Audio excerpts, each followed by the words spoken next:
आप जिस तरह से बात कर रही थी, आपका एक एक शब्द ना ऐसा लग रहा था कि कानों में मिश्री घोल रहा है। उतना स्वीट, इतना अच्छा लग रहा था कि मुझे ऐसा लगा कि मैं भाषण ही नहीं करती रहूं, आप भी तो सुनती रहो। क्योंकि इस तरह से मैं भी इसी क्षेत्र में से आई हूँ।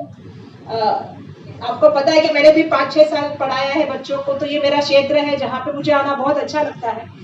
लेकिन जैसा यामिनी जी ने कहा कि परिस्थितियां इस बार की थोड़ी अलग हो गई है, क्योंकि पूरा पिछला साल हमारा कहीं ना कहीं हमें सोचने पे मजबूर करके लेके गया कि कोविड-19 के आने की वजह से जब मुझे इस प्रोग्राम के लिए कहा गया कि लड़कियों को जो है वो आपको फेलिसिटेशन करने के लिए आना है, जो बच्चियों ने हमारे परफॉर्मेंस दिया है, 5 बच्चियों को हमें जो है आज पुरस्कार देना है, तो जो हमें कहा गया कि आपको आना है, मैंने कहा कि कोविड-19 के अंजुम इस्लाम के सभी ट्रस्टी को, सभी टीचर्स को, स्टूडेंट को कि आपने पूरी तरह से कोविड-19 के प्रोटोकॉल इस कार्यक्रम के माध्यम से यहाँ पे आपने मेंटेन किए, चाहे वो डिस्टेंस रहे, चाहे वो बाकी सब चीजें रहे, आपने पूरी तरह से उसके, क्योंकि आप डॉक्टर है तो मैं आपसे ज्यादा ही उम्मीद कर रही थी और वो आपने किया। आप सभी को पता है कि लड़कियों के लिए तालीम कितनी बड़ी चीज है। और जब मैं आपसे सुबह मिली, हम लोग साथ में आ रहे थे, मुझे डॉक्टर साहब बता रहे थे कि उनके इंस्टीट्यूट में लगभग 1 लाख से ज्यादा बच्चे अंजुम इस्लाम के अंतर्गत अलग अलग स्कूल में, मतलब कॉलेज में, स्कूल में, कैटरिंग कॉलेज, लॉ कॉलेज, अलग अलग पता है, ये हम भी जानते हैं क्योंकि हम भी इंस्टीट्यूट से कहीं ना कहीं पढ़ाते थे। कॉलेज भी खुद का मैंने स्टार्ट किया था, तो मुझे मालूम है कि कितने डिफिकल्टी के साथ एक इंस्टीट्यूट बनता है। और उस इंस्टीट्यूट में आज आपने मुझे जिस कॉलेज में बुलाया, मुझे बहुत खुशी है कि वो गर्ल्स स्कूल है, कॉलेज है, तो मुझे इस बात की बहुत खुशी है क्योंकि लड़कियों के लिए तो हर चीज बहुत डिफिकल्ट होती है। सबसे पहले तो मैं यहाँ पे आप सभी से एक चीज कहना चाहूंगी, जब मैंने एंटर किया तो मुझे ऐसा लगा कि मेरे सामने कितनी सारी फातिमा भी बैठी है। देखो मेरे सामने आज मेरे सामने का एग्जाम्पल मैं देख रही हूँ, क्योंकि क्रांति ज्योति सावित्रीबाई फुले को सब एक महिला शिक्षण की शुरुआत उन्होंने की, और जब वो शिक्षा के लिए निकली, जब उनको विरोध हुआ तो उनके सपोर्ट में कोई आए तो वो उस्मान जी थे, और उस्मान जी की वाइफ थी फातिमा भी, जो हमारी महिलाओं की पहली माइनॉरिटी की हमारी शिक्षिका थी। तो हमारे लिए आज वो दिन याद करने का दिन है, क्योंकि वर्षा गायकवाड़ मंच पे भाषण कर रही है, या यामिनी जी भाषण कर रही है, तो हम सब या आप सभी लोग या हमारी सलमा जी भाषण कर रही है, ये इन महिलाओं का कर्तृत्व है, इनका त्याग है, बलिदान है। उन्होंने हमारे लिए बहुत सी चीजें, मतलब उस जमाने में सही, जिसकी वजह से आज हम महिला यहाँ पे आके बात कर सकते, अपनी बात रख सकते। तो आज जो लड़कियां हमारे हाथों से पुरस्कार प्राप्त करेंगी, मेरा उनसे इतना ही कहना है कि आप उन्हीं जो महिलाओं का आप प्रतिनिधित्व कर रही है, तो आप आज हमारे यहाँ पे जितना गौरव हमारा बढ़ा रही है, कल पूरी दुनिया में हमारा गौरव बढ़ाने का काम करना चाहिए। ये मेरा सबसे पहले तो बच्चों से कहना है। जहां तक नारी शक्ति की बात है, जहां तक औरत होने की बात है, मैं जब पूरा ये कार्यकाल देख रही थी जिसका जिक्र सलमा जी ने भी किया, कहीं ना कहीं हमें ये सोचना पड़ता है, एक औरत बनके, एक माँ के और एक टीचर करके भी मुझे इस पीरियड में बहुत कुछ सीखने को मिला। जिस तरह से परिस्थिति आई, कभी हमने सोचा नहीं था कि कभी स्कूल बंद करने पड़ेंगे, स्कूल बंद हो जाएंगे, लेकिन फिर भी एजुकेशन शुरू करना पड़ेगा, शाला बंद पर शिक्षण शुरू, ये उपक्रम करना पड़ेगा। बच्चों तक बुक कैसे लेके जाए, एग्जामिनेशन कैसे करे, जैसे आपने फीस का विषय उठाया वो कैसे करे, बहुत सारी चीजें हमारे सामने चलती रही। लेकिन मुझे ऐसा लगता है कि अंदर ही औरत क्या है। मुझे बहुत खुशी है कि सामने वाले 1-2 लाइन छोड़ेंगे तो पीछे सब मैक्सिमम लेडीज यहाँ पे उपस्थित है, क्योंकि कार्यक्रम ही लेडीज का है। लेकिन जब मैं देखती हूँ तो मुझे ऐसा लगता है कि हम इन्वॉल्व हमारे अंदर कुछ अलग होता है, क्योंकि मैं हमेशा सबको कहती हूँ कि एक घर में फैमिली में हम पैदा होते हैं, कल्चर अलग होता है, हम दूसरे फैमिली में 25-21 साल के बाद, किसी के 30 साल के बाद, किसी के 29 साल के बाद शादी हुई, तो अलग अलग एज में हमारी शादी होती है, लेकिन हम उस फैमिली में जाते हैं और एक झटके में उस फैमिली का भी हम कल्चर पूरा सीख जाते हैं, उनका पूरा ये सीख जाते हैं, और हम 2 फैमिलीज को कैसे एक साथ लाए वो कोशिश हम करते हैं। तो ये महिलाओं के अंदर इनबिल्ट कुछ चीजें होती है, और मैं ये इसलिए कह रही हूँ क्योंकि हम महिलाओं के कार्यक्रम में आए हैं, लड़कियों के कार्यक्रम में आए, तो मैं चाहती हूँ कि आप लोग जो कोई भी सिचुएशन आए, महिलाओं में एक शक्ति होती है जो सिचुएशन को पार कर सकती है। हर किसी में होती है, लेकिन महिलाओं में ज्यादा होती है कि वो परिस्थिति के अनुसार। और तो आप जो एक्सपेक्ट कर रही है कि फीस के मामले में हो या बाकी चीजों के मामले में हो, एज अ सरकार, क्योंकि मैं गवर्नमेंट बन के आई हूँ, तो एज अ सरकार हम यही कोशिश कर रहे हैं कि कोई बच्चा जो राइट टू एजुकेशन के माध्यम से शिक्षा में आया है, जो तालीम ले रहा है, वो बच्चा शिक्षा से मतलब एजुकेशन से, तालीम से बाजू में नहीं हटते हुए उसको वो हर चीज का अधिकार मिलना चाहिए। उसके लिए हम सरकार बोल के यहाँ से कहना चाहती हूँ कि कोई किसी बच्चे का एजुकेशन नहीं रोक सकता है, किसी की एग्जामिनेशन नहीं रोक सकता है, किसी को एग्जामिनेशन बैठने के लिए नहीं रोक सकता है, ना रिजल्ट लेने के लिए रोक सकता है। ये सुप्रीम कोर्ट की भी ऑर्डर है और हाई कोर्ट की भी ऑर्डर हमें यहाँ पे आई है, मुझे कहना है। तो हमें ये बात तो मैं आपने जो कही उसमें हमारे सामने बहुत सारे चैलेंजेस हैं, क्योंकि स्कूल अभी तक शुरू नहीं हुए, तो प्रैक्टिकल एग्जाम कैसे करना है, बोर्ड के एग्जामिनेशन कैसे करना है, बाकी चीजों को कैसे करना है। फरोगे कहकशां है, आपके हाथ की बुलंदी में फरोगे कहकशां है, ये हुजूम माओ अंजुम आपके इंतजार में है।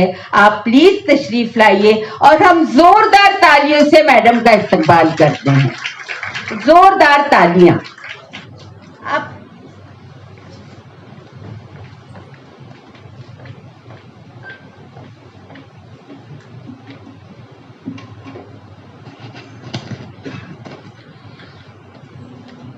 आई एम वेरी शैटर्ड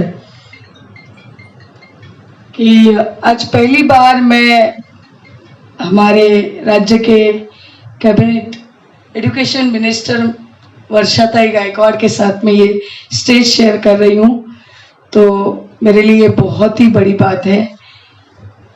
स्टेज पे या मंच पे उपस्थित सारे मान्यवर और इस हॉल में जो मौजूद है उन सभी को मेरा नमस्ते, जय महाराष्ट्र, अस्सलाम वालेकुम।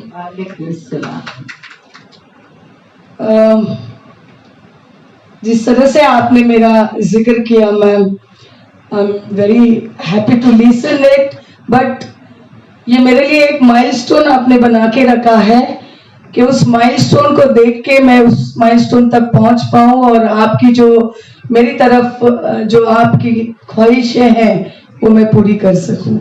सो thank you very much for giving such honour.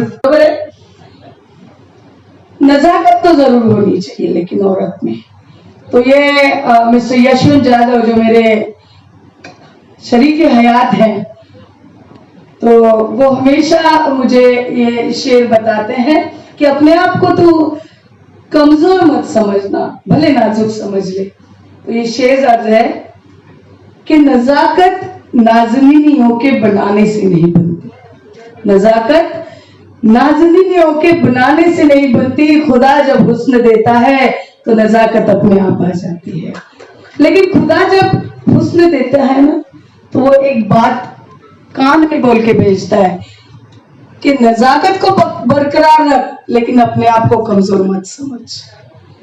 तो इस कायनात की बनाई हुई बहुत ही खूबसूरत चीज को मैं सलाम करती हूँ जो औरत है, और साथ ही साथ मैं चेयरमैन साहब, काजी सर, इनका बहुत ही रिस्पेक्ट करती हूँ। मैं इनकी बहुत शुक्रगुजार हूँ कि बहुत ही अलग अलग किस्म के इवेंट्स आप अरेंज करते हो जिनमें लोगों के अंदर की जो पोटेंशियल है वो बाहर आती है। मैम, आपने अंजुमन का जिक्र किया, अंजुमन इस्लाम का जो भी आपने बताया, मैं इतना ही समझ पाई, उर्दू तो ज्यादा पता नहीं, लेकिन इतना ही समझ पाई कि इस अंजुमन में हमको आना है बार बार। तो बस मैं जिन बच्चियों को यहाँ पे फेलिसिटेशन है, मैं उनको बहुत ही शुभकामनाएं दूंगी। और जिस दौर से हम गुजरे, वर्षाताई जर तुमची इजाजत असेल तर, कारण आपण मला वरिष्ठात, you are inspiration for me, you are idol for me. So तुमची इजाजत घेऊन आपण जे कोविडच्या पिरियड मध्ये जो अनुभव आपल्याला आला, जो एक्सपीरियंस हर इंसान ने लिया है, डॉक्टर्स है, पब्लिक गोइंग थ्रू, कोई ये नहीं समझे कि हम बस निकल गए हैं। मैं बहुत ही यहाँ पे फक्र से कहूंगी कि मैं एसोसिएट हूँ माननीय मुख्यमंत्री महोदय से, महाविकास आघाड़ी से, जिनका स्लोगन है माझे कुटुंब माझी जवाबदारी। इट इटसेल्फ मीन्स कि ये कोविड से, सिर्फ कोविड से रिलेटेड नहीं है। हर इंसान जब समझता है कि माझे कुटुंब माझी जवाबदारी, वो हर फ्रंट फीट पे जाके उसी स्लोगन को अमल करता है और अपनी परिवार की रक्षा करता है, अल्टीमेटली अपनी फ्लोर की रक्षा करता है, बिल्डिंग की करता है, एरिया की करता है, अपनी कॉन्स्टिट्यूंसी की करता है, फिर आपके स्टेट की करता है और फिर आप देश पे चले जाते हो। तो ये बहुत ही अहम स्लोगन है जो माननीय मुख्यमंत्री महोदय ने दिया है, मैं उस पर अमल करती हूँ। वर्षाताई तुमचं जर इजाजत असेल तर 2च मिनिटं घेईन। एक पता नहीं इसको आप शायरी समझो, पोएट समझो, जो एक कोविड के अनुभव के दौरान मेरे दिल से निकली है, किसी शायर की नहीं, ये आपकी बहन की है। दोगे तो मैं आपके सामने पेश करना चाहूंगी, तो इजाजत है। बस अनुभव है जो हर एक इंसान को आया है।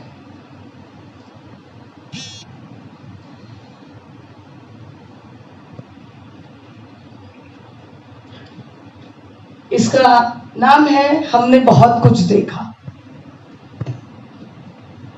हमने आंखों का रंग बदलते देखा, चेहरों का नूर बदलते देखा, चाहत का सुरूर बदलते देखा, अपनों को दूर होते देखा, खुद पे मगरूर होते देखा, इंसानियत को चूर होते देखा, पल में तोला पल में माशा होते देखा, पैसे वालों को भीख मांगते देखा, गरीबों को मदमस्त होते देखा, पुरानों को नया होते देखा, नए को गुजरते हुए देखा, दिल को पत्थर बनते देखा, पत्थर को पिघलते हुए देखा, हुस्न को बर्बाद होते देखा, इश्क को नाकाम होते देखा, जिंदगी को हारते देखा, मौत को जीतते हुए देखा, आसमां को जमीन पे देखा, जमीन को रोंगते हुए देखा, सब कुछ पाते हुए देखा, पाकर खोते हुए देखा, झिलमिल सितारों को देखा, टूटते तारों को देखा, जहां को बसते हुए देखा, कायनात उजड़ते हुए देखा, उस पार की कुदरत को देखा तो इस पार की हकीकत को भी देखा, न जाने क्या क्या देखा कि अब देखने की चाहत ही नहीं बची। ये सारे कोविड योद्धाओं को मैंने समर्पित किया है, जो पता नहीं अगर आप लोगों को पसंद आए तो तालियां बजाओ, वरना भूल जाओ, मुझे कोई फर्क नहीं पड़ता। Thank you very much, and thank you for the felicitation. Thank you that you gave me chance to share the stage with Mrs. Varsha Gaikwad, who is ideal of my own. Thank you very much. Thank you. Thank you madam, जोरदार तालियां। बहुत बेहतरीन अंदाज में आपने सबके दिल जीत लिए। हमारी तमाम नेक तमन्नाएं आपके साथ हैं हमेशा। Thank you very much.